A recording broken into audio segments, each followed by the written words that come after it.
நாம் கர்த்தருடைய வார்த்தையை கேட்க போகிறோம். எசேக்கியேலுக்கு எழுதின நிருபம் எசேக்கியேல் தீர்க்க தரிசன புஸ்தகம் 47வது அதிகாரம். இந்த மாலை வேளையில் பேசும்படி ஆவியானவர் இந்த வேத பகுதியிலிருந்து சில காரியங்களை நினைவிலே கொண்டு வந்தார். நன்றாய் தெரிந்த வேத பகுதி. நமக்கு தெரியும், ஒரு ஆலயத்திலிருந்து நதி புறப்பட்டு செல்லுகிறது. கணுக்கால் அளவு, முழங்கால் அளவு, இடுப்பு அளவு, கடக்க முடியாத அளவு. அதன் பிறகு திரளான விருட்சங்கள். இதை குறித்து இங்கே நாம் பார்க்கிறோம். இந்த லெஃப்ட் மானிட்டர் கொஞ்சம் கூட்டுங்களேன். லெஃப்ட் மானிட்டர் கூட்டுங்க. Jesus Jesus. Left side monitor.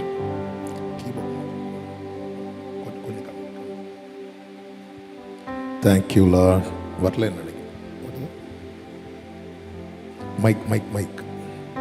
Jesus.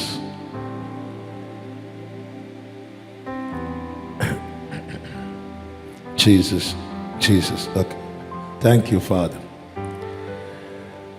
நன்றாய் தெரிந்த வேத பகுதி. இதிலிருந்து ஒரு சில காரியங்களை நாம் ஆவியானவர் காண்பிக்கிற வெளிச்சத்தின் பிரகாரம் நாம் கேட்க போகிறோம். கவனமாய் கேட்கும்படியாக உங்களை மிகவும் அன்புடன் கேட்டுக்கொள்கிறேன். நான் நம்புகிறேன் கர்த்தர் இந்த நாளில் உங்கள் ஒவ்வொருவரோடு கூட பேசுவாராக. நமக்கு தேவை பிரசங்கம் அல்ல, நமக்கு தேவை கர்த்தருடைய வார்த்தை. ஹல்லேலூயா. சுனேமியால் சொல்றாள், காட்டு மரங்களுக்குள்ளே கிச்சிலி மரம் எப்படி இருக்கிறதோ அப்படியே என் நேசர் இருக்கிறார், அது நிழல்ல நான் வாஞ்சையாய் உட்காருகிறேன் அப்படிங்கிறார். அப்பா சமூகத்தில் வாஞ்சையாய் அமர்ந்து அவருடைய வார்த்தையை கேட்டு பலப்படுவது நம்முடைய வாழ்க்கையில் கிடைக்கிற மிகப்பெரிய பாக்கியம். கர்த்தர் அப்படிப்பட்ட பாக்கியத்தை இந்த நாளிலே நமக்கு தந்ததற்காக கர்த்தருக்கு ஸ்தோத்திரம். ஹல்லேலூயா. இங்கே சொல்லப்பட்டிருக்கிறது 1-2 வசனங்களில் பார்த்தீங்கன்னா, பின்பு அவர் என்னை ஆலயத்தின் வாசலுக்கு திரும்பி வர பண்ணினார் என்று சொல்லப்பட்டிருக்கிறது. இதோ வாசற்படியின் கீழிருந்து தண்ணீர் புறப்பட்டு கிழக்கே ஓடுகிறதா இருக்கிறது. ஆலயத்தின் முகப்பு கிழக்கு நோக்கி இருந்தது. அந்த தண்ணீர் ஆலயத்தின் வலதுபுறமாய் பலிபீடத்துக்கு தெற்கே பாய்ந்தது.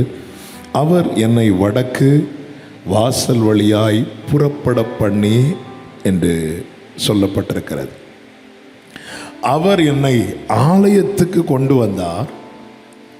அதன் பிறகு என்னை புறப்பட பண்ணினார் என்று இங்கே சொல்லப்பட்டிருக்கிறது. நம்ம ஆலயத்துக்கு வரோம், அப்புறமா போகிறோம். ஆனால் எசேக்கியேல் இங்கே அழகாய் ஒரு வார்த்தையை சொல்கிறாரு. அவர் என்னை கொண்டு வந்தார், அவர் என்னை கொண்டு போனார் அப்படிங்கிறார். நம்முடைய வாழ்க்கையில் இந்த நிலை ரொம்ப ரொம்ப முக்கியம். என்ன அப்படின்னா, தேவனால் நடத்தப்படுகிற நிலை. நமக்கு நன்றாய் தெரிந்த வசனம் உண்டு. இந்த தேவன் என்றென்றைக்கும் உள்ள சதா காலங்களிலும் நம்முடைய தேவன் மரண பரியந்த நம்மை நடத்துவார். இருதயத்தை தொட்ட தாவீது இதை எழுதி வைக்கிறார், மரண பரியந்த நம்மை நடத்துவார். ஆனால் இருதயத்தில் சாய்ந்திருந்த யோவான் இதுக்கு அப்புறமும் எழுதி வைக்கிறார். என்ன எழுதி வைக்கிறார்னா, வெளிப்படுத்தல் 7 திரள் கூட்டம் வெண்ணாடை அணிந்து குருத்தோலைகளை பிடித்து கொண்டு சிங்காசனத்தில் வீற்றிருக்கிறவருக்கு முன்பாகவும் ஆட்டுக்குட்டியானவருக்கு முன்பாகவும் நிற்க காண்கிறான். தூதன் யோவானை பார்த்து கேட்கிறார், இது யாரு தெரியுமா அப்படின்னு. யோவான் சொல்லுகிறான், எனக்கு தெரியலை.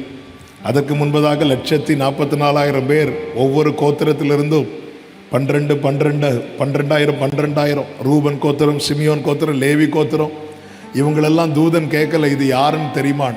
ஏன்னா இவங்கெல்லாம் யாருன்னு யோவானுக்கு தெரியும். தெரிஞ்சதுனால கேட்கல, பார்த்ததும் தெரியும். இது ரூபன் கோத்திரம், இது சிமியோன் கோத்திரம், இது லேவி கோத்திரம். அது தாண்டி எண்ணிக்கை கடங்காத ஒரு திரள் கூட்டம் சிங்காசனத்துக்கு முன்பாக நிற்கிறார்கள்.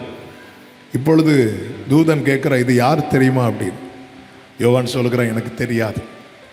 அப்பொழுது தூதன் சொல்லுகிறான், இவர்கள் மிகுந்த உபத்திரவத்தில் இருந்து வந்தவர்கள், இவர்கள் ஆட்டுக்குட்டியின் இரத்தத்தாலே தோய்த்து வெளுத்தவர்கள். ஆட்டுக்குட்டியானவர் இவர்களுக்குள்ளே இருப்பார். இவர்களை அவர் ஜீவ தண்ணீர் அண்டைக்கு நடத்தி செல்வார் அப்படின்னு. எதுக்கு இதை சொல்றேன்னா, இருதயத்தை தொட்ட தாவீது சொல்லுகிறார் அவர் மரண பரியந்தம் நடத்துவார் என்று. இருதயத்தின் மேல் சாய்ந்திருந்த யோவான் சொல்லுகிறார் மரணத்துக்கு அப்புறமும் அவர் நடத்துவார், மகிமையிலே நடத்துவார் என்று. தேவனால் நடத்தப்படுகிறது இது எல்லாருமே நமக்கு தெரியும். ஆனால் நாம் தேவனால் நடத்தப்படுகிறோமா? நான் தேவனால் நடத்தப்படுகிறேனா?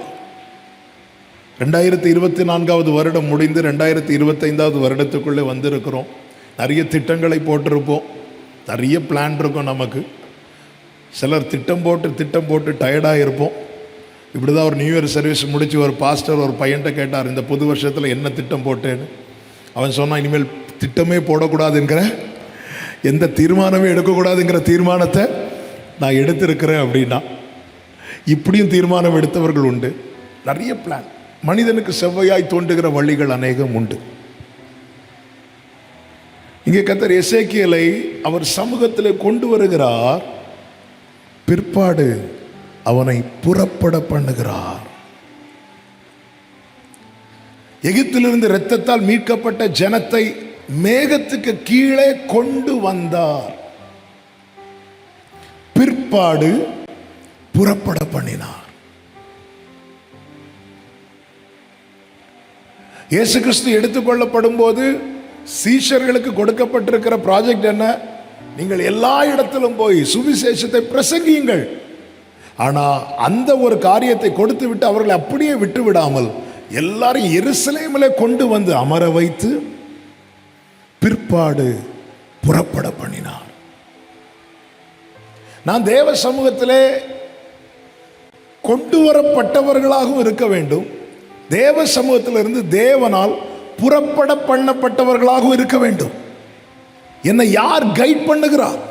என்னை யார் நடத்துகிறார்?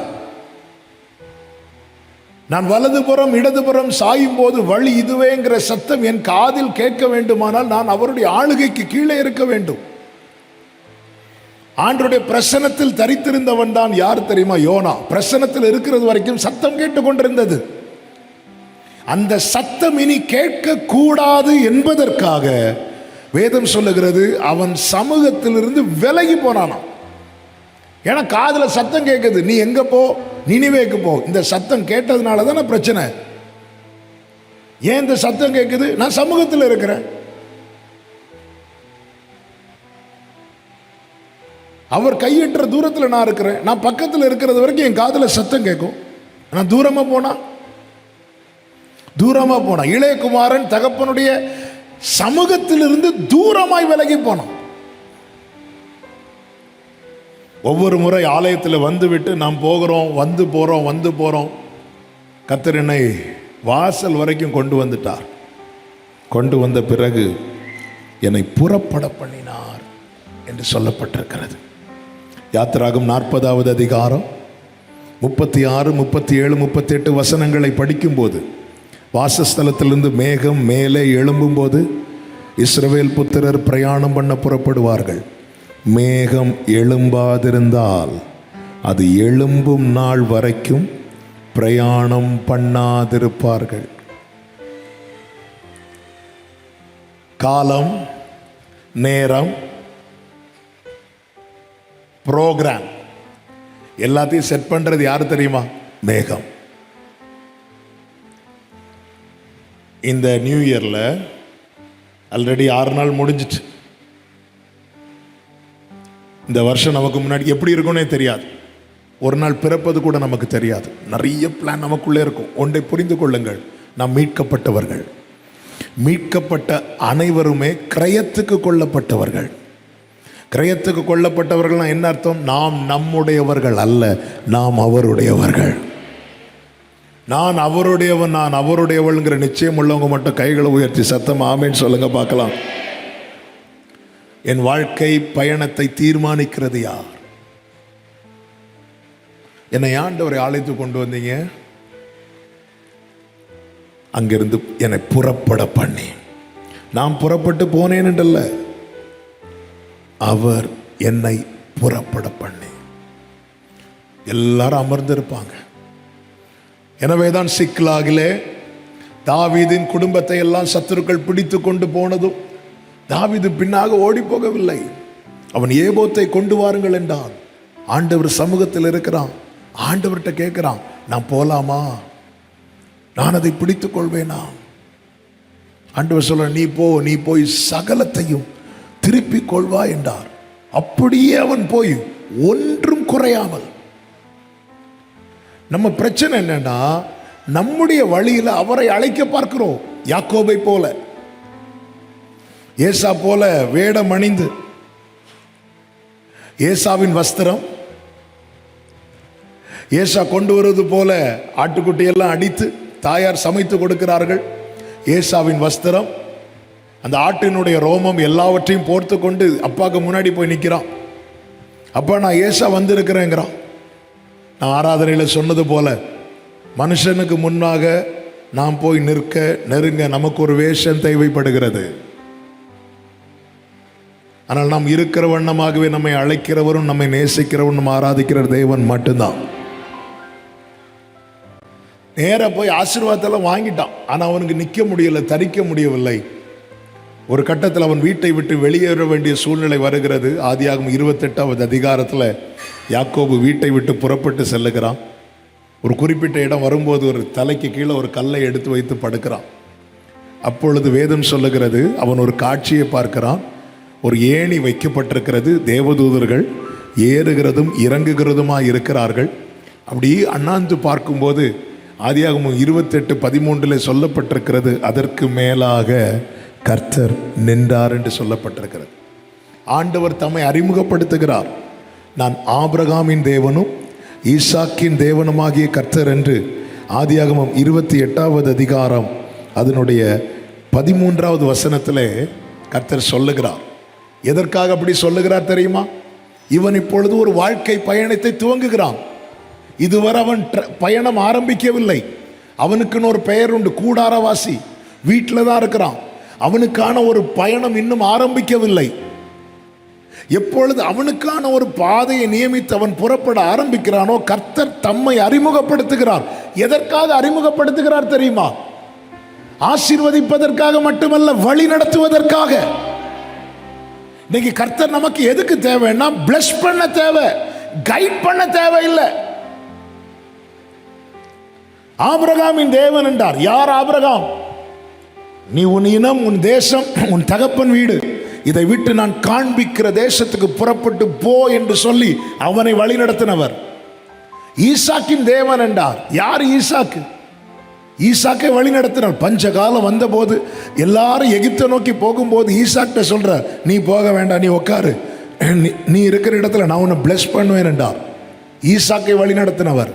ஆபிரகாமும் கர்த்தருடைய வழி நடத்துதல் தன் வாழ்க்கையில் வேண்டும் என்பதற்காக பலிபீடம் கட்டினான்.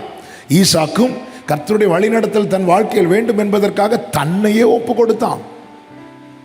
கர்த்தர் அறிமுகப்படுத்துகிறார், நான் ஆபிரகாமின் தேவன், ஈசாக்கின் தேவன். அடுத்து பேரப்பிள்ளை யாக்கோப்ட வராரு. யாக்கோப்ட வந்து தம்மை அறிமுகப்படுத்தும் போது யாக்கோப் என்ன சொல்லுவார் தெரியுமா? 28வது அதிகாரம் அதனுடைய 20வது வசனத்தில், அப்பொழுது யாக்கோபு, தேவன் என்னோட இருந்து நான் போகிற எந்த வழி, அதான் இந்த வழி, எந்த வழி? கர்த்தரை சந்திக்கிறதுக்கு முன்னாடி எந்த பாதையில் போகணும்னு தீர்மானிச்சானோ, கர்த்தரை சந்தித்த பிறகும் அந்த ட்ராக்கை மாத்தல. நாம் ஒரு தீர்மானம் எடுத்துட்டு இருப்போம் பாருங்க, ஆண்டவரோடு உள்ள சந்திப்பு என்கவுண்டர் வந்ததுக்கு அப்புறம் அந்த தீர்மானத்தை விட நமக்கு மனசு இல்லை. இந்த இடத்துல யாக்கோபு என்ன சொல்லணும் தெரியுமா? இந்த இடம் எவ்வளவு பயங்கரமா இருக்கிறது. யாக்கோபு உன்கிட்ட இடத்தை பத்தி சர்டிபிகேட் கேட்க இங்க வரல, நான் ஒன்று நடத்தணுமா வேண்டாமா? யாக்கோபு என்ன சொல்லி இருக்கணும்? ஆண்டவரே, நான் எங்க போனோம் ஆண்டவரே, என்ன நீங்க வழி நடத்துங்க. யாக்கோபு அப்படி இல்லை. யாக்கோபு ஃபர்ஸ்டே டிசைட் பண்ணிட்டார். தேவனை அறிவதற்கு முன்னமே, நம்ம லாங்குவேஜில் சொல்லணும்னா, அந்த ரட்சிப்பின் அனுபவம் வருவதற்கு முன்னாடி நம்ம ஒன்று செட் பண்ணி வச்சிருந்தோம் தெரியுமா? அந்த அனுபவம் வந்த பிறகும் அதை நோக்கி தான் பயணித்து கொண்டிருக்கிறோம். நான் போகிற இந்த வழியிலே. அப்போ யாக்கோபும் இருக்கிறான், தேவனும் இருக்கிறான். யாக்கோபு யார்? கர்த்தர் சொல்றார், யாக்கோபுன்னு பூச்சியே. அவர் யார்? சர்வ வல்லவர். சர்வ வல்லவருக்கு முன்னாடி பூச்சி ரூட்டு சொல்றான். ஆண்டவரை, இந்த நான் இங்க போறேன்ப்பா, என் கூட வாங்கப்பா. அவன் இப்படி சொன்னதுக்கு அப்புறம் ஆண்டவர் பேசவே இல்லை தெரியுமா? 20 years பேசல.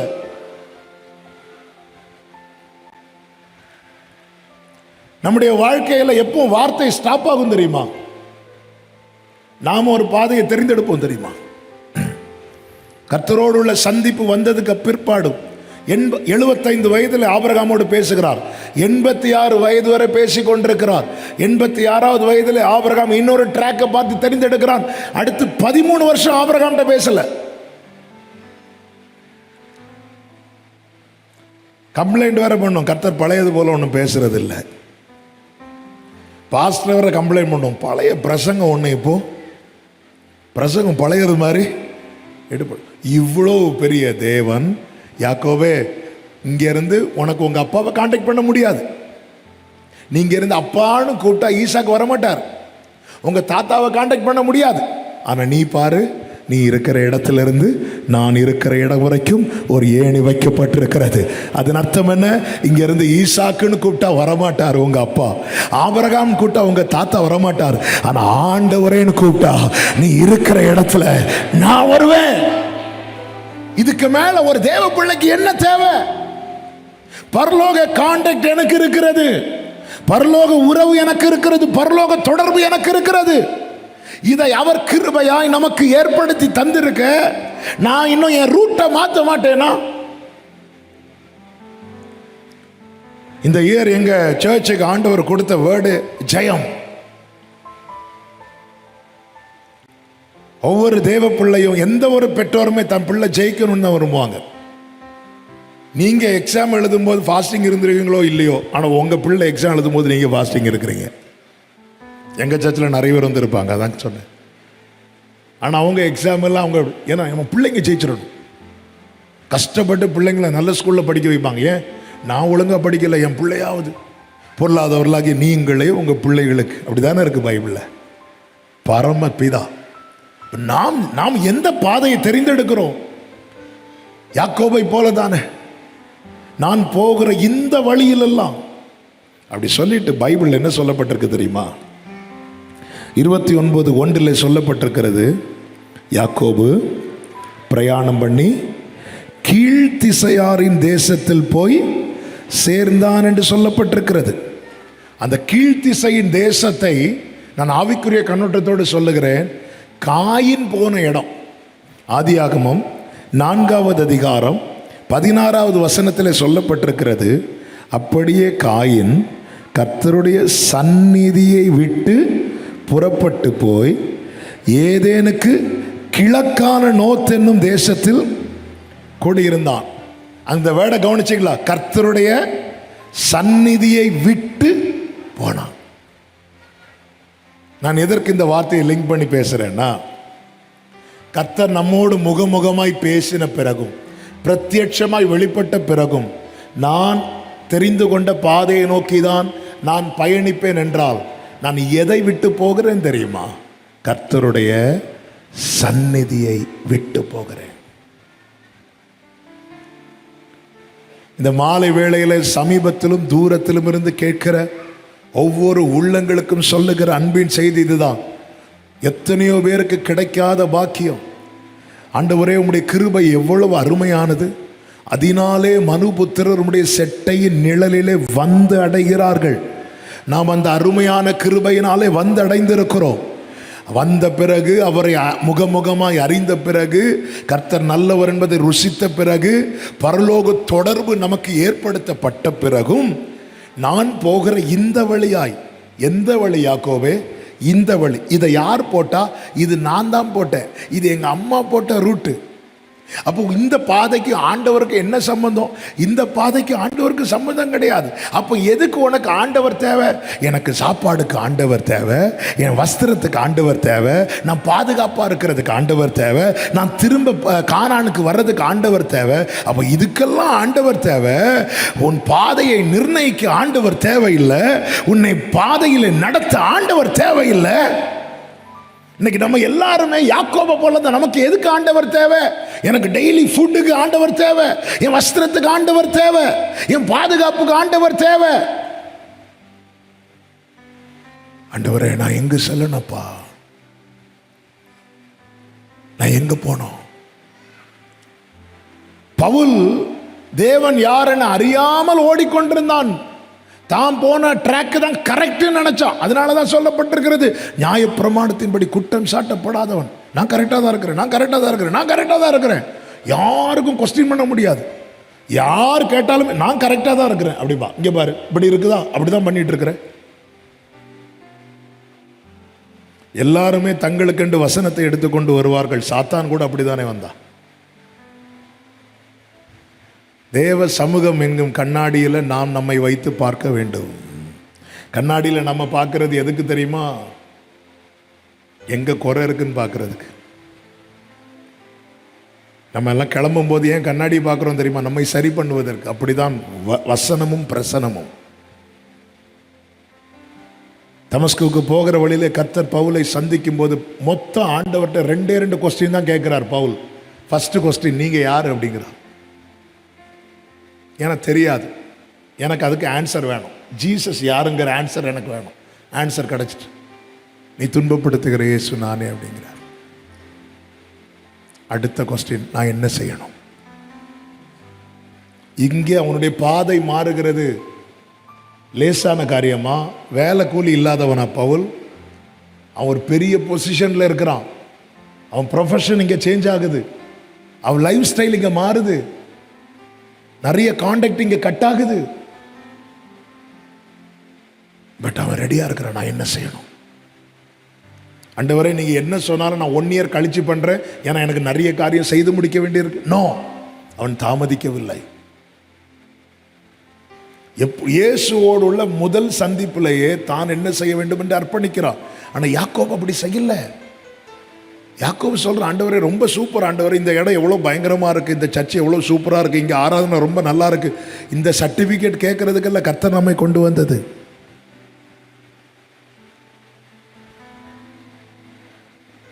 யாபோக்காட்டின் அனுபவம் யாக்கோபுக்கு வந்தது தெரியும். அந்த அனுபவத்தை தேவன் முதல்ல எதிர்பார்த்தது பெத்தேல்ல அவன் அதை மிஸ் பண்ணான். பெனியல்ல அதை பிடிச்சிட்டான். அந்த பெத்தேல்லேருந்து பெனியலுக்கு இடையில 20 இயர்ஸ். இந்த 20 இயர்ஸில் நிறைய சம்பாதிச்சான். ஆனால் அவன் லைஃப்பில் மிஸ் பண்ணது என்ன தெரியுமா? அவங்க அம்மாவை அதுக்கப்புறம் பார்க்கல. நம்ம நாட்களை தள்ளி தள்ளி தள்ளி திரும்பி வருவோம். கர்த்தர் இரக்கமுள்ளவர், சேர்த்துப்பார். ஆனால் சில காரியங்கள் நம்ம லைஃப்பில் மிஸ் ஆனது தான். ஏன்னா அம்மா என்ன சொல்லி விடுவாங்க தெரியுமா?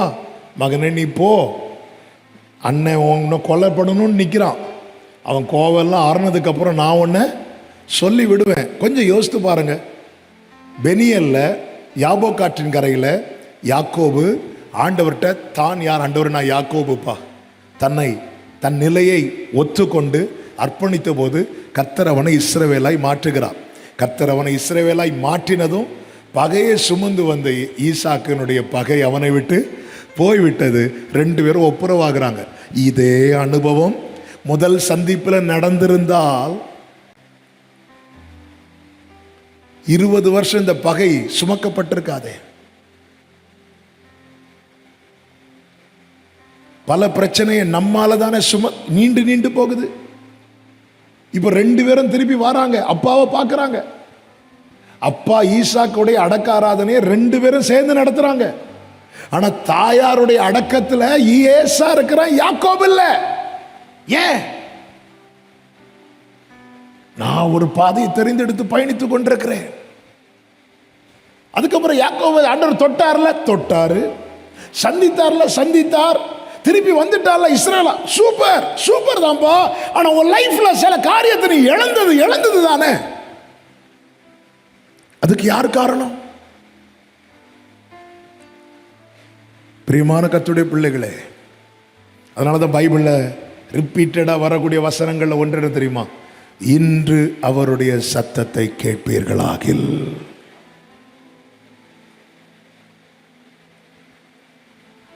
இன்று அவருடைய சத்தத்தை கேட்பீர்களாக. ஆண்டவரே நீங்க நடத்துங்க. வாலிபர்கள் இருக்கிறீங்க, பெரியவங்க இருக்கிறீங்க, நமக்கு 1000 செம்மையான வழிகள் தோன்றும். கர்த்தர் எப்படி நடத்துவார் தெரியுமா? கர்த்தரோடு நடக்கிற நோவாவுக்கு வார்த்தையினால் ஒரு பேழை உண்டு பண்ணி நோவாவை உள்ள விட்டு கதவை அடைத்தார்.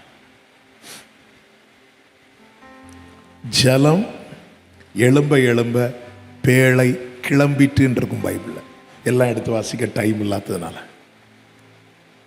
ஸோ அந்த பேழை ஸ்டார்ட் பண்ணது ஜலம், தண்ணீர். தண்ணீர் எதற்கு நிழலாக இருக்கிறது? ஹோலி ஸ்பிரிட், ஆவியானவர்.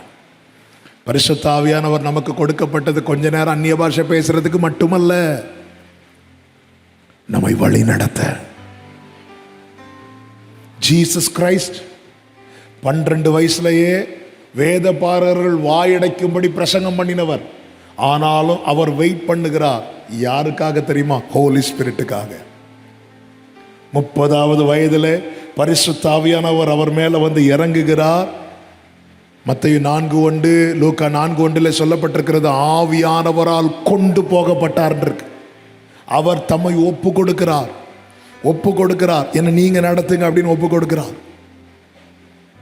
எனக்கு எல்லாம் தெரியும், கர்த்தத்துவம் கவர்மெண்டே என் ஷோல்டர்ல இருக்கு, நான் நடப்பேன். அப்படி நடக்கல. அவ நடத்தப்பட ஒப்பு கொடுக்கப்பட்டார். என் வாழ்க்கையில் என்னை வழி நடத்துகிற உம்முடைய நல்ல பிரசனம் என்னை வழி நடத்தும். எப்படி அவர் நடத்துகிறார்? எசாயா 48:17 நமக்கு நன்றாய் தெரிந்த வசனம். இஸ்ரவேலின் பரிசுத்தராய் இருக்கிற உன் மீட்பரான கர்த்தர் சொல்லுகிறதாவது, அந்த வசனம் வாசிக்கிறீங்களா? மைக்ல வாசிக்கிறீங்களா? பரிசுத்தராய் இருக்கிற எஸ் உன் மீட்பரான கர்த்தர் சொல்லுகிறதாவது, பிரயோஜனமாய் இருக்கிறதை உனக்கு போதித்து நீ நடக்க வேண்டிய அந்த வேர்டை கவனிச்சிங்களா? கர்த்தர் எதை நம்மோடு பேசுகிறாரோ அது எல்லாமே நமக்கு பிரயோஜனமானது மட்டும்தான். சத்தமா ஒரு ஆமீன் சொல்லுங்க பார்க்கலாம். நம்ம கேட்க விரும்புகிறதையெல்லாம் கர்த்தர் பேச மாட்டார். கர்த்தர் பேசுகிறதையெல்லாம் நாம் கேட்கும் மனநிலைக்கு வரணும். அதனாலதான் இந்த வசனத்தை அப்படியே வச்சுக்கோங்க. எசாயா 55:3 சொல்லப்பட்டிருக்கிறது, நீங்கள் உங்கள் செவியை சாய்த்து என்னிடத்தில் வாருங்கள் அப்படின்னு இருக்கும். செவியை சாய்த்து என்னிடத்தில் வாருங்கள். சாய்த்து வாருங்கள்னா என்ன அர்த்தம் தெரியுமா? நான் என்ன சொன்னாலும் நீ கேட்கறதுக்கு ரெடி ஆயிட்டு வா அப்படிங்கிறார். ஏன்னா அவர் எதை போதிக்கிறார் தெரியுமா? பிரயோஜனமா இருக்கிறதை போதித்து நீ நடக்க வேண்டிய வழியிலே உன்னை நடத்துகிற உன் தேவனாகிய கர்த்தர் நானே. கைகளை உயர்த்தி ஆமேன்னு சொல்லுங்க பார்க்கலாம். நடக்க வேண்டிய வழியிலே. அதனாலதான் எசேக்கியேல் 47வது அதிகாரத்தை நீங்க கவனிச்சீங்கன்னா தெரியும். 47வது அதிகாரம் ஆலயத்துக்கு அவர் கொண்டு வருகிறார். ஆலயத்துக்கு கொண்டு வந்த போது ஆலயத்திலிருந்து அந்த நதி புறப்படுகிறது என்று சொல்லப்பட்டிருக்கிறது. இதோ வாசற்படியின் கீழிருந்து தண்ணீர் புறப்பட்டு, தண்ணீர் தான் முதல்ல புறப்படுது. 2வது வசனத்தில் அதுக்கப்புறம் தான் அவர் என்னை புறப்பட பண்ணினார். முதல்ல எது புறப்படுது? கர்த்தர் தான் முன்னாடி போகிறார். நான் உனக்கு முன்னே போய் கோணலானதை செவ்வையாக்குவே. நான் உனக்கு முன்னாடி போறேன். கர்த்தரால் நடத்தப்படுகிற அனுபவத்தில் என்ன விசேஷம் தெரியுமா? தீயோ தண்ணீரோ அது 2வது. ஆனா ஒண்ணு கேரண்டி, நீங்க போற பாதையில உங்க முன்னாடி கர்த்தர் போயிருப்பார். அதுதான் அடிக்கடி சொல்லுகிற வார்த்தை. யோபு என்ன சொல்லுவார் தெரியுமா? 23:10 நான் போகும் வழியை அவர் அறிவார். எதை வச்சு சொல்றீங்க யோபு? நீங்க போகும் வழியை கர்த்தர் அறிவார்னு எதை வச்சு சொல்றீங்கன்னா, அதே யோபு 23:11 யோபு சொல்லுகிறார், என் கால்கள் அவர் அடிகளை பற்றி பிடித்தது. என்ன அதன் அர்த்தம்? யோபுவின் பாதை எவ்வளோ கடினமான பாதை என்று நமக்கு தெரியும். ஆனால் வேதனையோடு யோபு முன் செல்லும் போது கீழே அப்படி உற்று பார்க்கிறான். அவன் நடக்கும் பாதையில் வேறொருவருடைய காலடி இருப்பதை பார்க்கிறான். அவன் புரிந்து கொண்டான், இந்த பாதையில் நான் தனிமை அல்ல, கர்த்தர் எனக்கு முன்னே புறப்பட்டிருக்கிறார். அந்த அடிகளை பற்றி பிடித்து அடுத்த வசனத்தில் சொல்லுகிறார், எனக்கு குறித்திருக்கிறதை அவர் நிறைவேற்றுவார். ஹல்லேலூயா. எனக்கு குறித்திருக்கிறதை. ஹல்லேலூயா. என் ஓட்டத்தில் நான் தனிமை இல்லை, நேசித்தவர் என்னை வெறுக்கவில்லை, தகப்பன் வீட்டில் கொண்டு சேர்த்திடுவார், தகப்பன் வீட்டில் கொண்டு சேர்த்திடுவார்.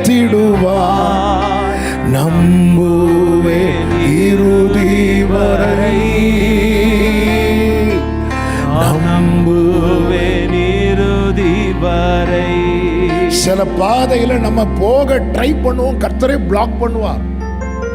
நம்ம பிரச்சனை என்னன்னா, கர்த்தர் அடைத்த பாதையை எரிகோன்னு நினைச்சு அதை அட்டாக் பண்ணி பார்த்துட்டு இருக்கிறோம்.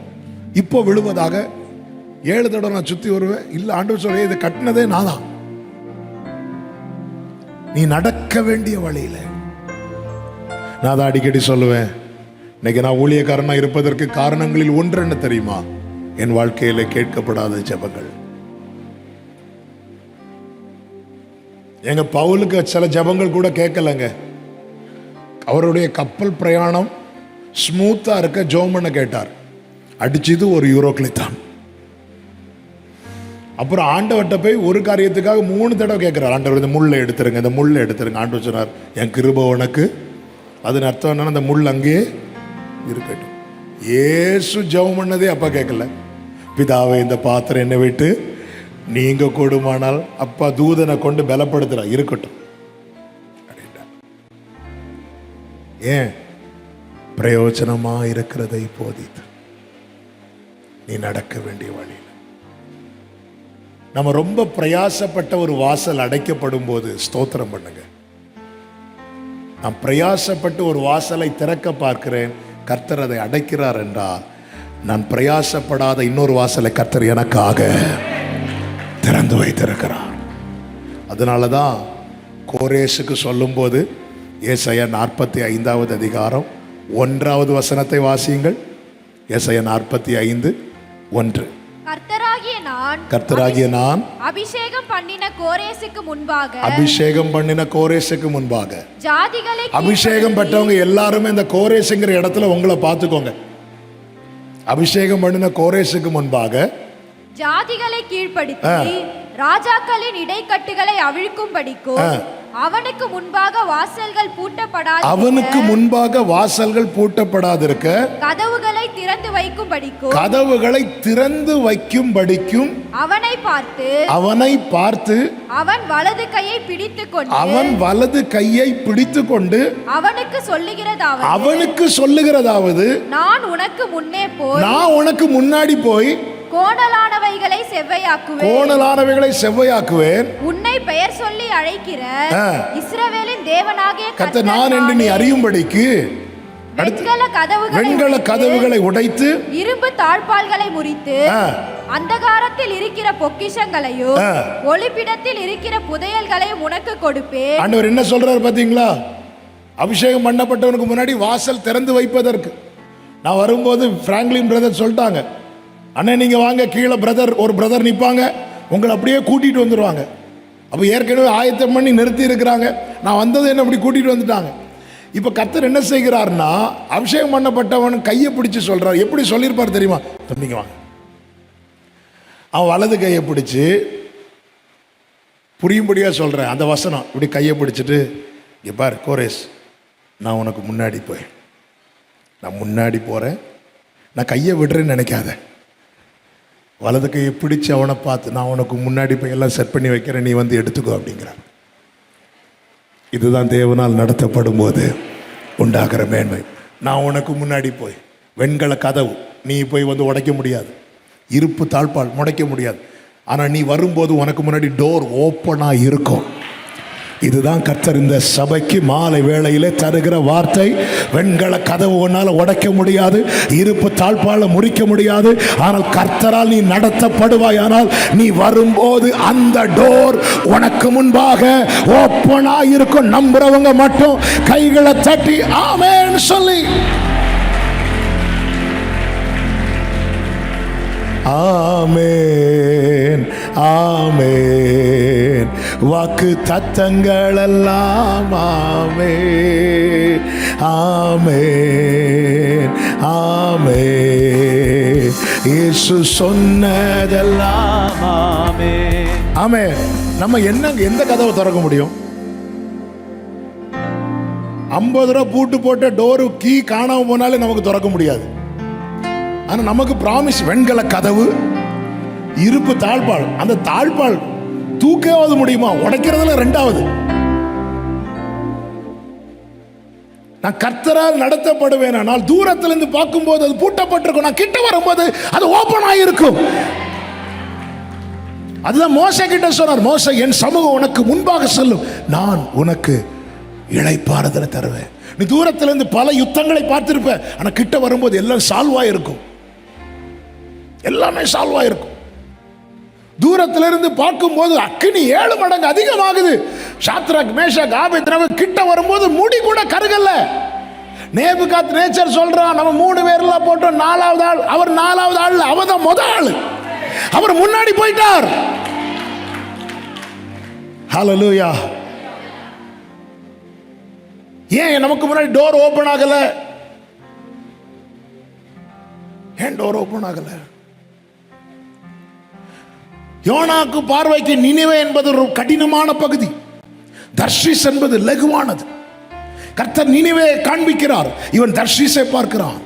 தர்ஷீஸுக்கு போக புறப்பட்டான். லோயர் பெர்த்தில் படுத்து தூங்கிட்டு போறான், கப்பலின் அடித்தட்டில்.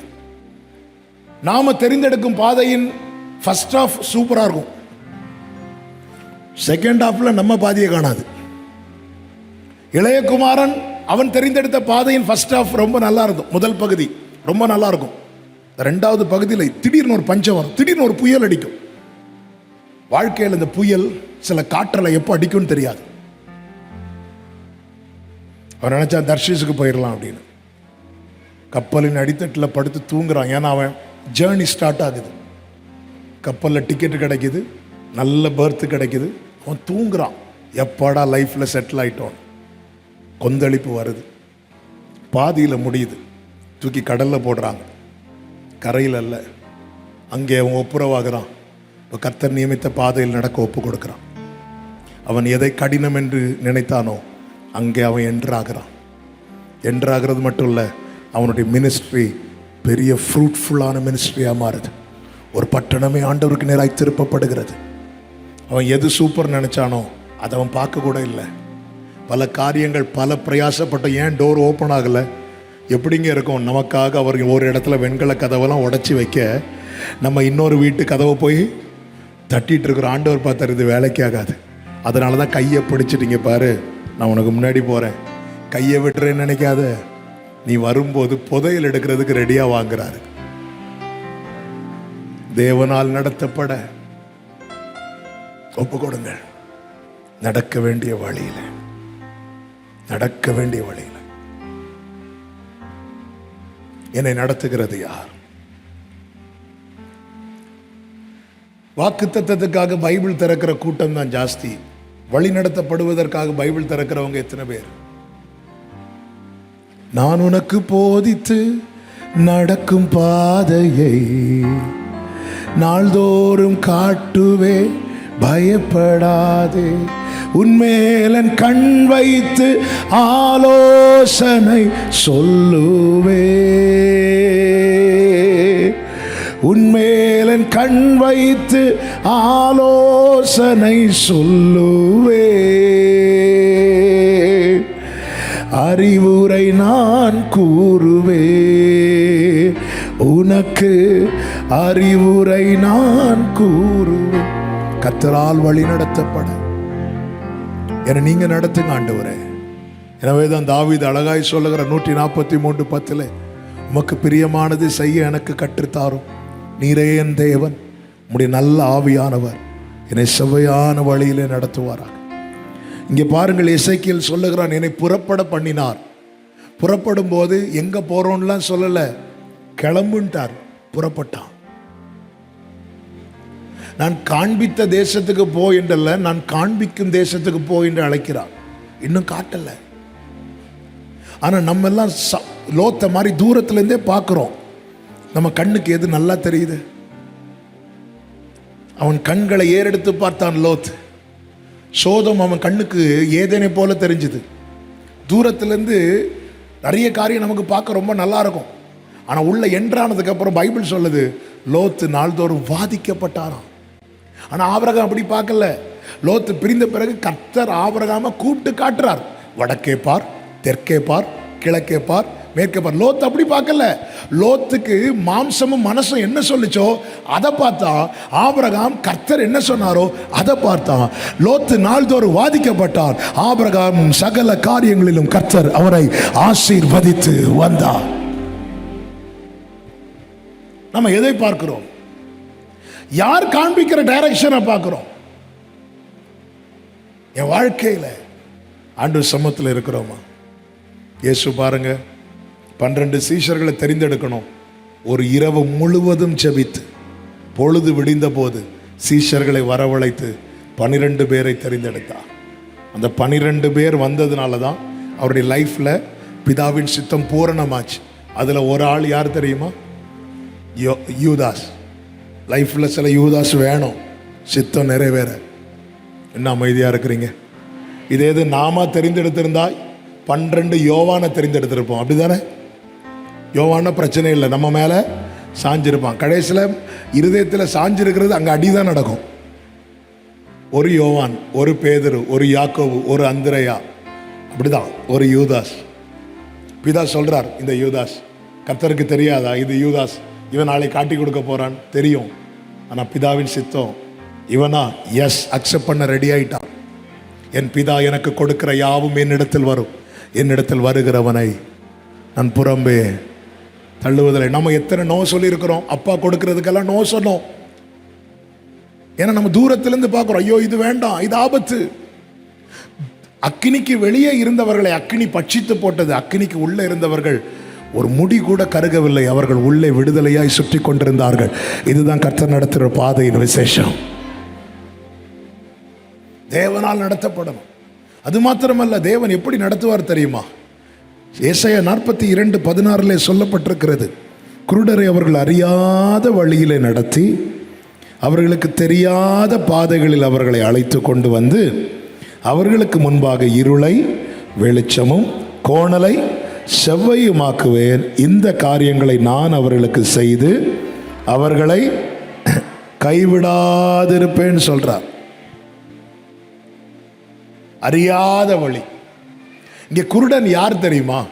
கண்ணு தெரியாதவங்க கிடையாது, பாதை தெரியாதவங்க. பெலிஸ்தியர் தேச வழியாய் செல்வது சமீபமா இருந்தாலும் கர்த்தர் அப்படி நடத்தல. நம்ம பார்வையில் ஒன்று தெரியுது, இந்த காரியம் இப்படி நடந்தா நடக்கணும், அப்படி நடத்த மாட்டார். காரணம், கர்த்தர் சொல்லுகிறார், என் நினைவுகள் அல்ல உங்கள் நினைவுகள், என் வழிகள் அல்ல உங்கள் வழிகள். கர்த்தர் ஆபிரகாம்கிட்ட சொன்னாரு, நீ உன் மகன் ஈசாக்க அழைத்து கொண்டு போய் மோரியா தேசத்துக்கு போய் அங்கே நான் உனக்கு குறிக்கும் மலைகளில் ஒன்றில் அவனை பலியிடுனார். அப்போ எங்க போறோம், எதுக்கு போறோம், இது எல்லாம் யாருக்கு தெரியும்னா ஆபிரகாமுக்கு தெரியும். யாருக்கு தெரியாது தெரியுமா? ஈசாக்குக்கு தெரியாது. அதிகாலையில் ஆபிரகாம் ஈசாக்கை தட்டி எழுப்புறான், மகனை எழும்பு. எழும்பியாச்சு. கிளம்பு. கிளம்பியாச்சு. அங்க கேட்கல எங்க போறோம், எதுக்கு போறோம், ஏன் போறோம், ஒரு கொஸ்டின் கேட்கல. கேட்டிருந்தா அந்த இடத்துல சொல்லப்பட்டிருக்கும். 3 நாள் அப்பா கிளம்புனா கூட போறான். அதுதான் நேசப்பிள்ளை. நேசப்பிள்ளைன்னா யார் தெரியுமாங்க? பிள்ளைன்னா யார் தெரியுமா? பிள்ளைகளா பிறந்த எல்லாருமே பிள்ளைதான். நேச பிள்ளைன்னா யார் தெரியுமா? கொஸ்டின் கேட்காம கீழ்ப்படுகிறாங்க தெரியுமா? அவங்க தான் நேச பிள்ளைங்க. அதனாலதான் பிதா இயேசுவை பார்த்து சொன்னார், இவர் என்னுடைய நேசகுமார். அப்பா கிட்ட ஒரு கொஸ்டினும் பண்ணல. அதே போலதான் ஈசாக்கு. ஏன் போறோம், எதுக்கு போறோம், அம்மாவை ஏன் கூப்பிடல, நேற்று நைட்டு தூங்கும் போது ஏன் இந்த மேட்டரை எங்ககிட்ட சொல்லலை, இப்போ ஏன் காலைல எழுப்பி ஒரு கொஸ்டின் பண்ணல. அப்பா கிளம்புனார், கிளம்பி போகிறான். ஈசாக்குக்கு எங்கே போகிறோன்னு தெரியுமா? தெரியாது. எதுக்கு போகிறோன்னு தெரியுமா? தெரியாது. ஈசாக்கே, உனக்கு தெரியுமா எங்கே போகிறேன்னு? நீ நடக்கிற பாதை உனக்கு தெரியுமா? நான் நடக்கிற பாதை எனக்கு தெரியாது, ஆனால் என்னை நடத்துகிற என் தகப்பனை எனக்கு தெரியும். எனக்கு அது தெரிஞ்சா போதும். நான் நடக்கிற பாதை இன்னைக்கெல்லாம் என்னை ஆண்டவர் எப்படி நடத்துறீங்க, என்னை காட்டுங்க காட்டுங்க. என்னை கர்த்தர் நடத்துகிறார். ஏன் அறியாத வழியில் நடத்துறார் தெரியுமா? அவரை சார்ந்திருக்க பண்ண. வெளிநாடுகள்லாம் மீட்டிங் போகும்போது எங்களை கூட்டிகிட்டு போவாங்க பாருங்க. அந்த மீட்டிங் ஸ்பாட்டுக்கு போகிறது வரை நாங்கள் எப்படி இருப்போம் தெரியுமா? அமைதியாக ஸ்தோத்திரம் பண்ணிகிட்டே இருப்போம். சில டைமில் ஏர்போர்ட்லேருந்து 1 hour 2 hour ஆகும். 2 hours ஆகும். அவங்க ஃபஸ்ட் டைம் தான் போய் இருப்போம். கூட்டிகிட்டு போவாங்க. நிறைய ரோடு வரும். அந்த டிரைவர்கிட்ட நாங்கள் ரைட்டில் போங்க லெஃப்டில் போங்கன்னு சொல்லவே மாட்டோம். ஏன்னா எங்களுக்கு என்ன தெரியாது? ரூட்டு தெரியாது. கொஞ்சம் டிரைவிங்கும் ரூட்டும் தெரிஞ்சவங்களை கூட வச்சு ஓட்டி பாருங்கள். நீங்கள் சரியாக ஒரு இடத்துக்கு போய் சேரவே மாட்டீங்க. நீங்கள் ரைட்டுன்னா அவங்க லெஃப்ட்டும்பாங்க. இல்லைன்னா நம்ம ஆண்டவருக்கே ஆலோசனை சொல்லுவோம். அவருக்கு ஆலோசனை காரணம் இருந்தவன் யார்? அறியாத வழி. அவர் பார்த்தாரு, நீ வா, என் பின்னாடி வா. நீ என்ன நம்பணும்? நல்லா புரிஞ்சுக்கோங்க. தேவன் நியமித்த பாதையில் தேவனை நம்பினா மட்டும்தான் நடக்க முடியும். கர்த்தரை நம்பணும்.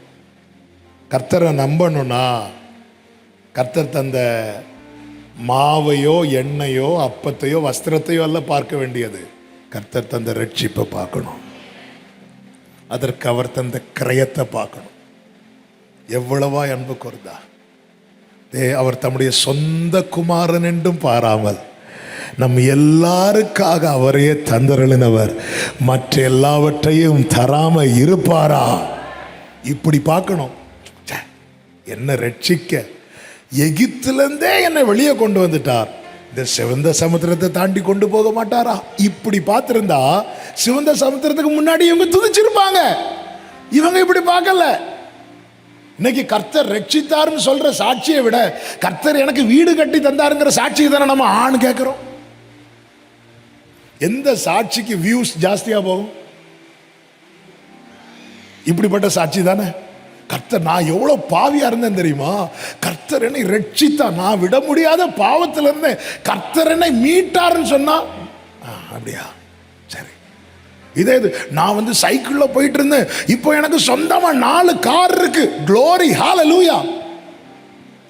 நம்ம இதெல்லாம் கர்த்தர் தரார், இல்லைன்னு நான் சொல்லல. ஆனா நம்முடைய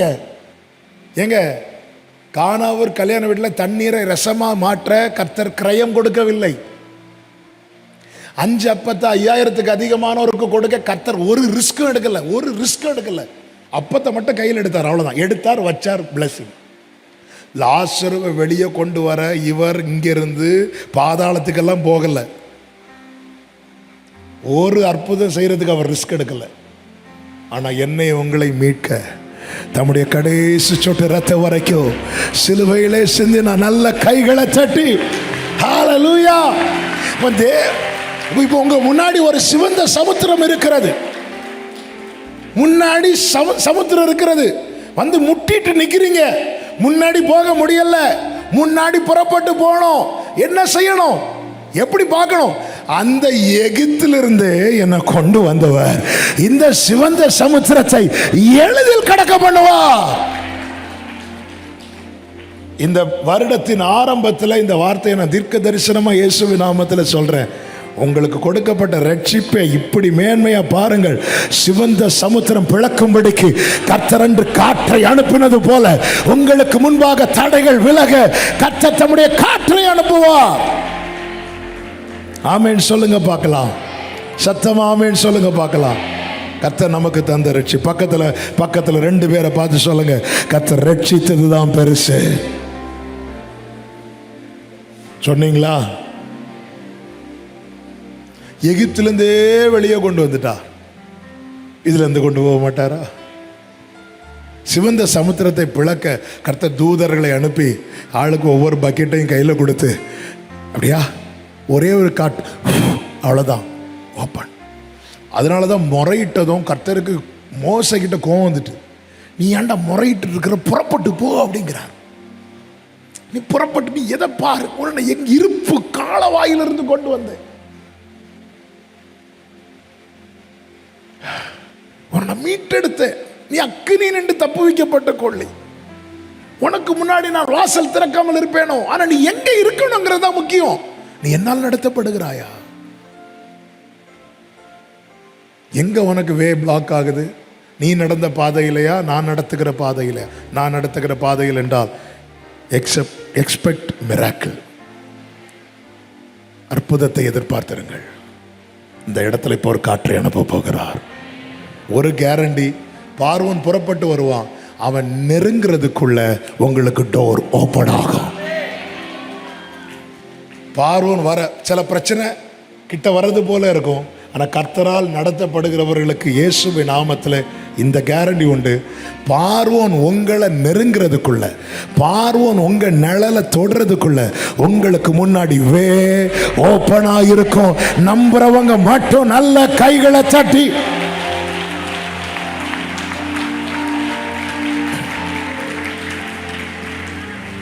இன்னொரு 3 காரியத்தை கூட நான் இதோடு கூட சொல்லி நான் செபிக்க விரும்புகிறேன். இந்த எசேக்கியேல் 47 கர்த்தர் புறப்பட பண்ணுகிறார். அடுத்து நீங்க பார்த்தீங்கன்னா, அவர் 1000 முழம் அளக்க அது கணுக்கால் அளவா இருந்தது.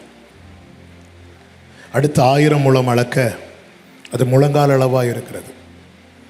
அடுத்து 1000 முழம் அளக்க அது இடுப்பளவா இருந்துச்சு. அடுத்த 1000 முழம் அளக்க அது கடக்கக்கூடாத அளவுக்கு நீச்சாளமாக இருந்துச்சு. என்ன இது காண்பிக்கிறது தெரியுமா? தேவனால் நடத்தப்படுகிறவனுடைய வாழ்க்கையின் ஆரம்பம் அற்பமாக இருந்தாலும் முடிவு சம்பூரணமாக இருக்கும். ஏன் எடுத்ததுமே 4000 முழம் அளந்து கூட்ட வேண்டியதானே? அப்படி இல்லை.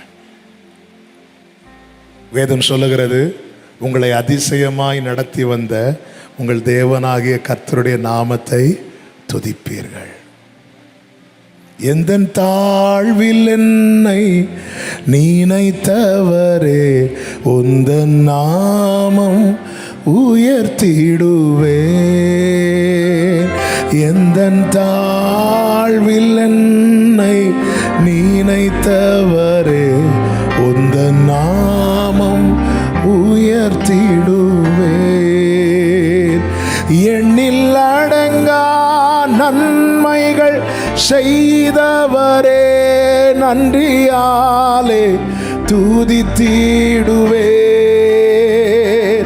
எண்ணில் அடங்கா நன்மைகள் செய்தவரே, நன்றியாலே துதித்திடுவேன். எந்த தாழ்வில் என்னை நினைத்தவரே, உந்த நாமம் உயர்த்திடு. ஸ்தேவான் இயேசுவை பார்த்தபோது எப்படி பார்த்தான் தெரியுமா? ஆவியில் நிறைந்து சிங்காசனத்தில் தேவன் வீற்றிருக்க அவர் பக்கத்திலே அவர் நிற்பதை பார்க்கிறார். அந்த இயேசு உயரவும் உன்னதமான சிங்காசனத்தில் வீற்றிருந்தவர். அவர் இந்த பூமியில வரும்போது தூதர்கள் மேய்ப்பர்கள் இடத்தில் சொல்லுகிறார்கள், பிள்ளையை துணிகளிலே சுற்றி முன்னணையிலே கிடத்திருக்க காண்பீர்கள். எவ்வளவு ஒரு அற்பமான ஆரம்பம்! பிள்ளையை துணிகளிலே சுற்றி முன்னணையில் கிடத்திருக்க காண்பீர்கள். இப்பொழுது இயேசுவை எப்படி பார்க்கிறாங்க தெரியுமா? மகிமை பொருந்தினவராய். இதற்காக இந்த வார்த்தையை சொல்லுகிறேன். நீங்க ஆண்டவரால் உங்களுக்கு கொடுக்கப்பட்ட வாக்குத்தத்தங்கள் ஹெவியா இருக்கும், பயங்கர வெயிட்டா இருக்கும். ஆனா உங்களுடைய துவக்கம் அற்பமா இருக்கும். பெரிய பர்வதமே நீ எம்மாத்திரம் செருபாபேலுக்கு முன்பாக சமபூமியாவாய். அவன் எதோடு வருகிறான் தெரியுமா? 2 லோடு கல்லோட வருகிறான் என்றல்ல, ஒரு கல்லை தூக்கிட்டு வரான், தலைக்கல்லோடு வருகிறான். அதற்கு கிருபை உண்டாவதாக, கிருபை உண்டாவதாக என்று ஆர்ப்பரிப்பார்கள். சாரி பார்த்து விதவின் வீட்டில் கொஞ்சம் எண்ணெய், கொஞ்சம் மாவு, கொஞ்சம். ஆனால் அந்த பஞ்சகாலம் முழுவதும் மாவு குறையல, எண்ணெய் குறையல. ஆண்டவரே, எனக்கு நீங்க பெருசு பெருசா பேசுனீங்க, ஆனா சின்ன ஆரம்பத்தை கொடுக்குறீங்களே. அற்பமான ஆரம்பத்தினால யார் அசட்டை பண்ணலாம்? செருபாபேல் கையில் இருக்கிற தூக்கு நூலை கர்த்தருடைய 7 கண்களும் சந்தோஷமாய் பார்க்கிறது. தாவீதின் மேல் வைக்கப்பட்ட அபிஷேகம் என்பது ராஜரீக அபிஷேகம். ஆனால் தாவீதின் ஆரம்பம் என்ன தெரியுமா? சகோதரர்களுக்கு ஃபுட்டு கொண்டு கொடுக்கிறது. அப்பா கிட்ட இருந்து ஃபுட்டு வாங்கி அண்ணங்கிட்ட கொடுக்கிறது. அற்பமான ஆரம்பம். இயேசுவனுடைய மினிஸ்ட்ரி பாருங்க. அவர் ஆரம்பிக்கும் போது சிங்களா 40 days வனாந்திரத்தில் இருந்து அங்கிருந்து ஆரம்பிக்கிறார். அதன் பிறகு அந்திரேயா வருகிறான், பேதுரு வருகிறான், யோவான் யாக்கோபு வருகிறான். இப்படி 12 பேர் வருகிறார்கள். அடுத்து 70 பேர் வருகிறார்கள். அடுத்து மேல் வீட்டில் 120 பேர் இருக்கிறார்கள். அதன் பிறகு 3000, அதன் பிறகு 5000. இப்பொழுது கணக்கில்லை. அந்த கூட்டத்தில் நானும் இருக்கிறோம், நீங்களும் இருக்கிறோம். ஆமென். என்ன இது காண்பிக்கிறது? ஆரம்பம் அற்பமாய் தான் இருக்கும். ஆனால் ஒன்றை புரிந்து கொள்ளுங்கள், அந்த நீச்சாளத்தை பார்ப்பதற்கு முன்பதாக கர்த்தர் துவங்குகிற ஆரம்பத்தில் நிற்க பழகுங்கள். அந்த கணுக்காலில் நிற்க பழகுங்க. என்னாண்டவர் 1000 முழம் அளந்ததுக்கு அப்புறம் எனக்கு கணுக்கால் அளவு தானா? 40 நாள் ஃபாஸ்டிங் இருந்ததுக்கு அப்புறம் எனக்கு இவ்வளவு தானா? இந்த இயர்ல நான் 10 days ஃபாஸ்டிங் பிரேயர் முடிஞ்சதுக்கு அப்புறம் எனக்கு ஹெவியான புதையலை தருவார்னு பார்த்தா இவ்வளவு தானா? இந்த இவ்வளவுதான் பார்க்காதீங்க. தேவன் கொடுக்கிற கொஞ்சத்தை பெருசா பாருங்க. இந்த சீஷர்களுக்கு அந்த 5 அப்பமும் 2 மீனும் ஒரு மேட்ராட்டே தெரில. அதனாலதான் ஜனங்களை அனுப்பி விடுங்க. நான் கர்த்தர் கேட்கிறார், உங்ககிட்ட என்ன இருக்கிறது? இவங்க சொல்றாங்க 5 அப்பமும் 2 மீனும் ஒரு சிறுவன் கையில் இருக்கிறது. அப்ப தெரியுதுல்ல 5 அப்பம் இருக்குன்னு. அதை ஏன் ஆண்டவர்கிட்ட சொல்லல? அது அவங்களுக்கு ஒரு விஷயமாட்டே தெரியல. அவங்களுக்கு விஷயமா தெரியாது, கர்த்தருக்கு அதுதான் விஷயம். உங்க கொஞ்சம் இருக்குல்ல, அதுதான் அவருக்கு விஷயம். அதை என்கிட்ட கொண்டு வாங்க. இந்த 3 நாள் ஒருத்தன் கையில் 5 அப்பத்தை 2 மீனையும் கர்த்தர் வைக்க வச்சார். பார்த்தீங்களா? அவன் 5 அப்பம் 2 மீன் எதுக்கு கொண்டு வந்திருப்பான்? ஏன் சாப்பிடல? ஏன் சாப்பிடல? ஆண்டவரை இருக்கிற 5 அப்பத்தையும் சாப்பிட விடாம பிடிச்சு வைக்கிறீங்களா ஆண்டவரை? சில நேரத்தில் ஆண்டவருடைய செயல்களும் ரொம்ப ஆச்சரியமா இருக்கும். உங்களுக்கு கொடுக்கப்பட்ட பிளெஸ்ஸிங்க உங்களை அனுபவிக்க விடாம, ஆனால் நீங்க சமூகத்தில் தான் இருப்பீங்க, நீங்க பிரசனத்தில் தான் இருப்பீங்க. நீங்க வேற எங்கேயோ போய் அனுபவிக்க முடியலன்னு அது சாபம். சமூகத்தில் இருந்தும் உங்களுக்கு கொடுக்க, உங்க கையில் இருக்கிற அப்பத்தை உங்களால சாப்பிட முடியலன்னு அது சாபம் நினைக்காதீங்க. அது உங்களுக்கு மட்டும் இல்ல, வெயிட் பண்ணுங்க. உங்க கையில் இருக்கிறது இதே போல சமூகத்தில் இருக்கிற அநேகருக்கு கர்த்தர் ஆசீர்வாதமாய் மாற்ற போகிறார். ஆமென். என்ன ஆண்டவரே, உன் கையின் பிரயாசத்தை நீ சாப்பிடுவேன்னு சொல்றீங்க. நானும் 3 நாளா இந்த 5 அப்பத்தை 2 மீனையும் வச்சிட்டு இருக்கிறேன். வெயிட் பண்ணுப்பா. இதை வேல்யூ பண்ற ஒருத்தர் இருக்கிறார். பேதுரு வேல்யூ பண்ணல, யோவான் வேல்யூ பண்ணல, கர்த்தர் பண்ணுகிறார். ஆரம்பம் அற்பமாக தான் இருக்கும், விட்டுறாதீங்க. நான் 2008 ஊழியத்துக்கு அர்ப்பணித்தேன். 2008 கடைசி கொஞ்சம் அப்போ பாடுவேன், அவ்வளோதான். வேற ஒன்றும் தெரியாது. க்ரௌடை பார்த்தாலே எனக்கு கை காலெலாம் டான்ஸ் ஆட ஆரம்பிச்சிருவேன், கையெல்லாம் ஆட ஆரம்பிச்சிடும். அதனால் அப்படியே கண்ணை மூடிட்டு தான் மேக்ஸிமம் ஒர்ஷிப் இருக்கும், திறக்க மாட்டேன். யாரும் இல்லாதட்டு சர்ச்சில் இப்படி எங்கள் சர்ச்சு புல்பீட்டில் நின்று காலி சேரு பாய் இதை பார்த்துட்டு ஏதோ பெரிய கூட்டத்துக்கு முன்னாடி நின்று பேசுறது போல் அப்படியெல்லாம் ஆக்ஷன்லாம் பண்ணி பார்ப்பேன். நான் பண்ணதை என் தம்பி தங்கச்சியெல்லாம் பார்த்து சிரிச்சிருக்கிறாங்க. திடீர்னு அவங்க சர்ச்சுக்கு வருவாங்க, நான் ஒத்தைக்கு இருந்து இப்படி கையெல்லாம் இவன் என்ன பண்ணிட்டு இருக்கிறான் அப்படின்னு. ஆனால் நான் நம்புகிறேன் கர்த்தர் அதை ரசிச்சிருப்பார். அற்பமான என்ன ஆரம்பத்தை அசட்டை பண்ணலை. வேலை வந்தது, கர்த்தர் பிளஸ் பண்ண ஆரம்பித்தார், உயர்த்த ஆரம்பித்தார். இன்னைக்கு பல இடத்துக்கு கொண்டு போய் அநேகருக்கு முன்பாக நிற்க வைத்து, அன்னைக்கு ஒன்றுமே இல்லை, வெறும் பாய் சேரு. க்ரௌடு வராங்கன்னா ஓடிடுவேன். ஆனால் கர்த்தர் இன்னைக்கு நீங்கள் பண்ணுற ஒவ்வொரு ஆக்ஷனுமே, நீங்கள் விசுவாசத்தில் ஒவ்வொரு ஸ்டெப் எடுத்து வைக்கிறீங்கல்ல, இதெல்லாம் நாளைக்கு நீங்கள் கண்ணால் பார்க்க போகிறீங்க. நல்ல கைகளை தட்டி ஆமேன்னு சொல்லுங்க பார்க்கலாம். இந்த 2 காரியத்தை கூட நான் சொல்லி ஜெபிக்கிறேன். நீங்கள் இந்த 47வது அதிகாரத்தில் அதனுடைய 5-6 வசனங்களை வாசியுங்கள். 1000 முழம் அளந்தார், அங்கே அது நான் கடக்க கூடாத நதியாயிருந்தது. தண்ணீர் நீச்சல் ஆழமும் கடக்க முடியாத நதி. நான் கடக்க முடியாததா இருந்தது. அடுத்த வசனம், அவர் என்னை நோக்கி, மனுபுத்திரனே இதை கண்டாயா என்று சொல்லி என்னை திரும்ப நடத்தி கொண்டு போனார். என்ன அதன் அர்த்தம்? என்னால கடக்க முடியாது, இதுக்கு மேல என்னால் இதை தாங்க முடியாதுன்னா அதுக்கு மேல கர்த்தர் அனுமதிக்க மாட்டார். என் திராணிக்கு மேல சோதிக்க கர்த்தர் ஒரு நாளும் விடவே மாட்டார். இவ்வளவுதான்ப்பா என்னுடைய மேக்சிமம். இதுக்கு மேல எனக்கு முடியாது. முடியாதா? நீ திரும்பி வா. இல்லை, இதை நீ கடந்துதான் ஆகணும். என் நிலைமை நன்றாய் அறிந்தவர், பாவி என்னை அழைத்தவர், மீறின பின்பும் வெறுக்காதவர். பேதுருவை சாத்தான் சோதிச்சான். சாத்தானுடைய டார்கெட் என்ன தெரியுமா? யூதாச மாதிரி பேதுருவை கொண்டு போகணும். இதான் டார்கெட். திருடணும், கொல்லணும், அழிக்கணும். இதான் சாத்தான். 3 தடவை மறுதலிக்க வச்சுட்டு போயிடணும். இதெல்லாம் சாத்தானுடைய டார்கெட். யூதாசை கொண்டு போயிட்டான், அப்படியே பேதுருவை கொண்டு போகணும். ஒரு வாட்டி மறுதலிக்க வைத்தான், 2வது வாட்டி மறுதலிக்க வைத்தான், 3வது வாட்டி மறுதலிக்க வைச்சான். இதுக்கு மேல பேதுரு தாங்க மாட்டான், அவருக்கு தெரியும். வேதம் சொல்லுகிறது, இயேசு அவனை திரும்பி பார்த்தார். அவ்வளவுதான். சோதனைக்கு ஃபுல் ஸ்டாப். இயேசு பார்த்தார். யோபுவின் வாழ்க்கையின் சோதனை ஃபுல் ஸ்டாப் கர்த்தர் எப்படி வைத்தார் தெரியுமா? கர்த்தர் யோபுவின் முகத்தை பார்த்தார். என்னால் அதை கடக்க முடியாது, பிரவாகித்து தான் ஓடும். இதுக்கு மேல கடக்க முடியாதுன்னா கர்த்தர் அங்க ஸ்டாப் பண்ணுவா. ஜலம் பிரவாகித்து கொண்டே இருந்தது என்று வேதம் சொல்லுகிறது. ஆதியாகமம் 7 கடைசி. ஆதியாகமம் 8:1 என்ன சொல்லப்பட்டிருக்கு தெரியுமா? கர்த்தர் நோவாவையும் அவன் குடும்பத்தை நினைத்து ஒரு காற்றை வீச பண்ணின போது வேதம் சொல்லுகிறது 10ஆம் மாதம் 1ஆம் தேதியிலே சிகரங்கள் காணப்பட்டது. திராணிக்கு மேல சோதிக்க விடவே மாட்டார். இன்னும் ஒரே ஒரு காரியத்தை சொல்லி நான் செபிக்கிறேன். ஆவியானவரால் நாம் நடத்தப்படும் போது இங்கே என்ன அனுபவம் உண்டாகிறது தெரியுமா? 1000 முழம் அளந்த போது கணுக்கால் அளவுனா என்ன? இந்த பாதம் தண்ணீருக்குள்ள, மீதி எல்லாமே வெளியே. கொஞ்சம் தான் தண்ணிக்குள்ள இருக்கு, மீதி எல்லாமே மொத்த மாம்சத்தில் 10% தண்ணிக்குள்ள இருக்கு, 90% வெளியே இருக்கு.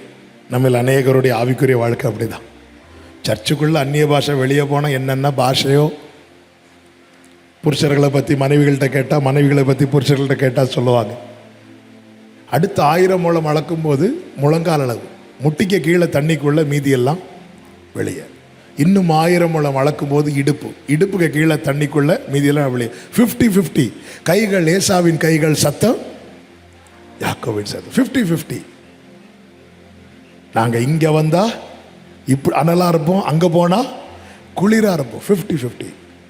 இன்னும் 1000 முழம் அளக்கும் போது கடக்க முடியாத அளவுனா அந்த கழுத்து பகுதி. இந்த கழுத்துக்கு மேலே தண்ணி எழும்பும் போது கால் மேலே போயிருமா. இந்த தண்ணீரில் எல்லாம் நிற்கும் போது இந்த கழுத்துக்கு மேலே தண்ணி போகும் பாருங்க, கீழே அதுவரை தரையில் நம்ம கால் நிற்கும், கால் அதுக்கப்புறம் மேலே எழும்பிடும், அதுக்கப்புறம் கடக்க முடியாது. அந்த இடத்துல அளக்கிறது நிறுத்தியாச்சு. இப்போ நீங்கள் கவனிச்சிங்கன்னா தெரியும், கழுத்துக்கு கீழே ஃபுல்லாக தண்ணிக்குள்ள, தலை மட்டும் வெளியே. தலை யாரு? இந்த அபிஷேக நிறைவுனா என்ன தெரியுமா? புது பாஷைகள் பேசுறது மட்டும் இல்ல, நாம் சிறுகவும் அவர் பெருகவும். எனில் கிறிஸ்து முழுமையாய் வெளிப்படுகிற நிலை இருக்கிறது அல்லவா? அதுதான் நீச்சல் ஆழம் வேண்டுமே, இழுத்து செல்லும். முழங்காலை முடக்கியது முழங்கால் அளவு அல்ல, முழங்காலை முடக்கியது முழங்கால் அளவு அல்ல, நீச்சல் ஆழம் வேண்டுமே, இழுத்து செல். ஏனோக் தேவனோடு சஞ்சரித்து கொண்டிருக்கையில் அவன் காணப்படாமற் போயிட்டான். ஏனோக்கும் தேவனும் இப்படி நடந்துட்டு இருக்கிறாங்க. ஏனோக்கு இல்ல, தேவன் மட்டும். இப்படி நம்ம லைஃப் வரணும். யோவான்ட்ட வந்து கேட்கிறாங்க, நீர்தான் மேசியாவா, நீர்தான் கிறிஸ்துவான்னு. இப்படி கேட்க காரணம் என்ன? யோவான் ஒரு நிலையில் வாழ்ந்து கொண்டிருக்கிறான். என்ன நிலை? நான் இவ்வளவு வேணும் சிறுகவும், அவர் இவ்வளவு வேணும் பெருகவும். நாம படிக்கிற பைபிளை உலகம் நம்மில் படிக்க வேண்டும். அப்பதான் மக்களை கிறிஸ்துவண்டை கொண்டு வர முடியும். நான் எத்தனை முறை பைபிள் படித்தேன் என்றல்ல, நான் படித்த பைபிள்ல ஒரு வசனமாவது உலகம் என்னில் படித்திருக்கிறதா? அதனாலதான் இந்த நதி செல்லும் இடமெங்கும் உள்ள யாவும் ஆரோக்கியப்பட்டு பிழைக்கும். என்னை விசுவாசிக்கிறவருடைய உள்ளத்திலிருந்து ஜீவ தண்ணீர் உள்ள நதிகள் புறப்படும். இயேசு கிறிஸ்து நன்மை செய்கிறவராய் சுற்றி திரிந்தார். நம்மிலும் அந்த நற்கிரியைகள் வெளிப்படும். கிறிஸ்துவின் சாயல் ரோமர் 8:29 சொல்லப்பட்டிருக்கிறது. தம்முடைய குமாரனுடைய சாயலுக்கு ஒப்பாய் இருக்கும்படிக்கு நம்மை தேவன் முன் குறித்திருக்கிறார். கேப்ரியலுக்கு ஒப்பாய், மீகாவேலுக்கு ஒப்பாய் அல்ல, கிறிஸ்த நம்மில் பிதா பார்க்க விரும்பிதான் பிள்ளை என்கிற அதிகாரத்தை நமக்கு கொடுத்திருக்கிறார். ஒரே பேரானவரை முதற் பேரானவர் ஆக்கி அந்நியனும் ஆமென் அடிமையும் துரோகியும் பாவியுமாய் இருந்த என்னையும் உங்களையும் பிள்ளையாக்கி இருக்கிறார். என்னில் கிறிஸ்துவை பார்க்க விரும்புகிறார்.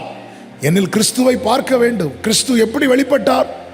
மரியாள் சொல்லுகிறார்கள், இது எப்படி ஆகும்? பரிசுத்தாவி உன்மேல் வரும். பரிசுத்தாவி உன்னிடத்தில் வரும். ஹோலி ஸ்பிரிட், பரிசுத்தாவியானவர் உங்களை சகல சத்தியத்துக்கு உள்ளே நடத்துகிறவர். சத்தியம் யார்?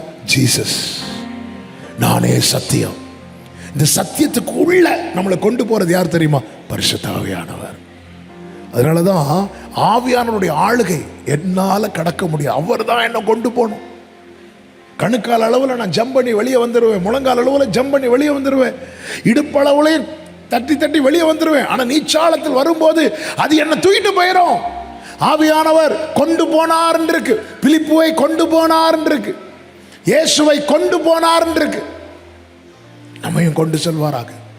பித்தினியாவுக்கு போக பவுல் பிரயத்தனம் பண்ணின போது ஆவியானவர் அவரை போக விட்டாதபடி தடுத்தார். நம்ம லைஃப்ல நாம் போகக்கூடாத பாதையில் போகாதபடி ஆவியானவர் தடுப்பாராக. ஆமென் சொல்லுங்க. இப்ப நான் சொல்றதுக்கு ஆமென் எத்தனை பேர் சொல்றீங்கன்னு எனக்கு தெரியல. ஆண்டவர், நான் ஒரு பாதையை மனதில் வைத்து பயணிக்கிறேன், அந்த பாதை உமக்கு சித்தமில்லை என்றால் அந்த பாதையை அடைத்து விடுவீராக. ஆமென். சிலர் இப்படி பார்க்குறீங்க, கடைசியில் குண்டை போட்டாச்சு. நம் காலங்கள் கர்த்தருடைய கையில் இருக்கிறது. என்னதுன்னு அர்த்தம்? நம்முடைய ஃபுல் லைஃப் அவர் பார்த்தாச்சு. நம்ம ஒவ்வொரு டேயா பார்த்துட்டு இருக்கிறத அவர் மொத்தமாக பார்த்துட்டார். பார்த்து தான் நடத்துகிறார்.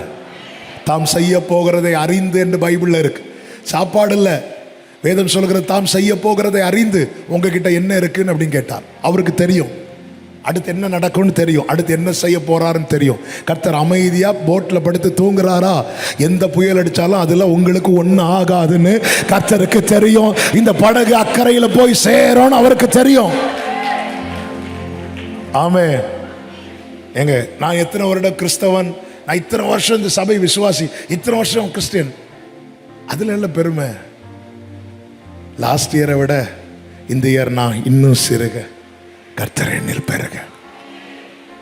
அளக்க அளக்க அளவு கூடுதே தவிர குறையல. அவர்கள் பெருகி இருந்தது போலவே.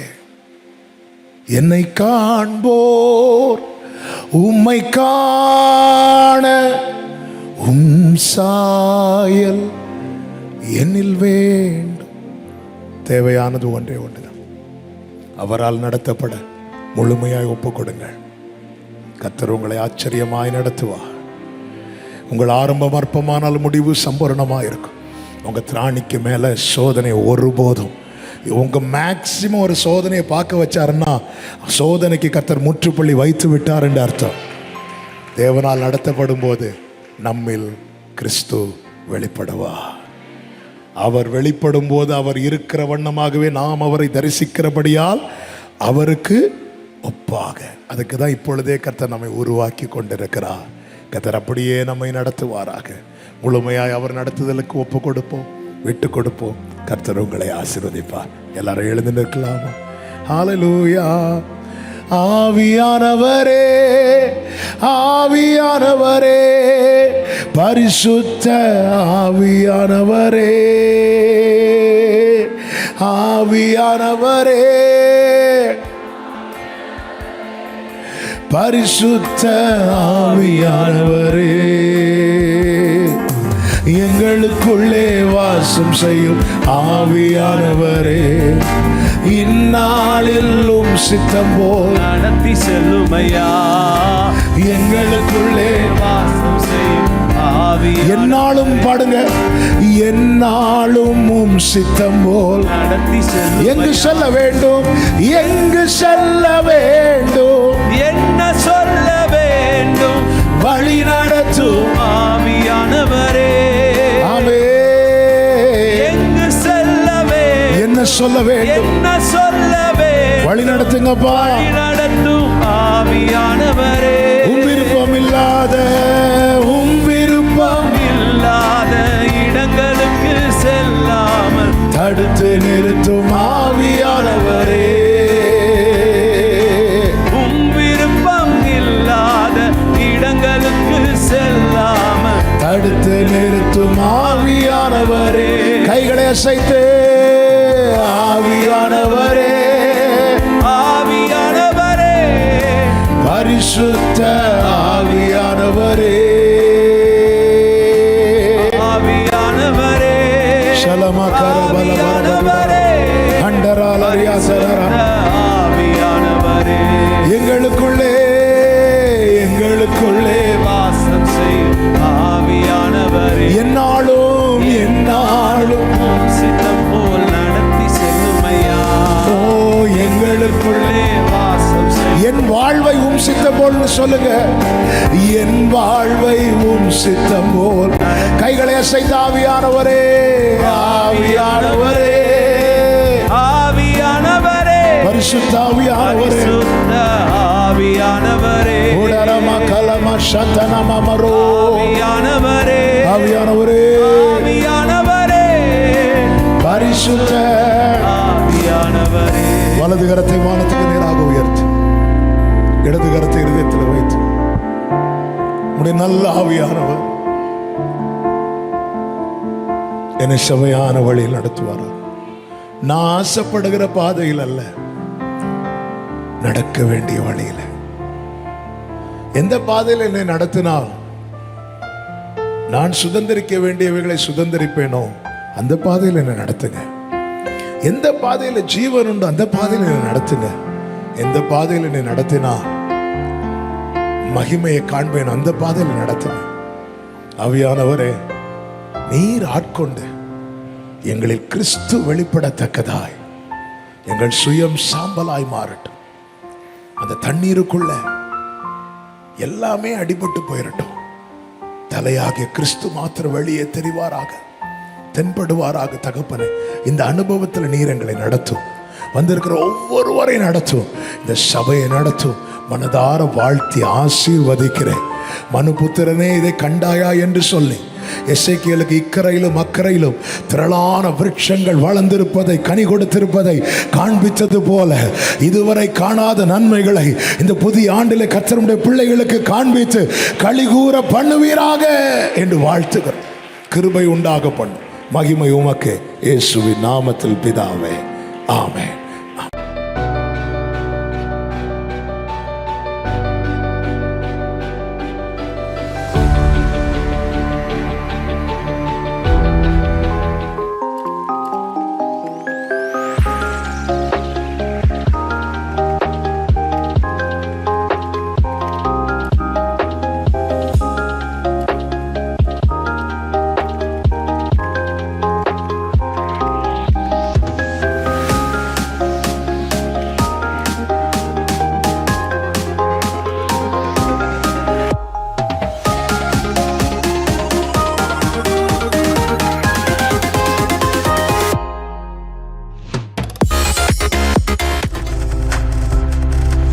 நீங்கள் பார்த்து கொண்டிருப்பது உங்கள் ஜாய் டிவி. உங்கள் துக்கம் சந்தோஷமாய் மாறும்.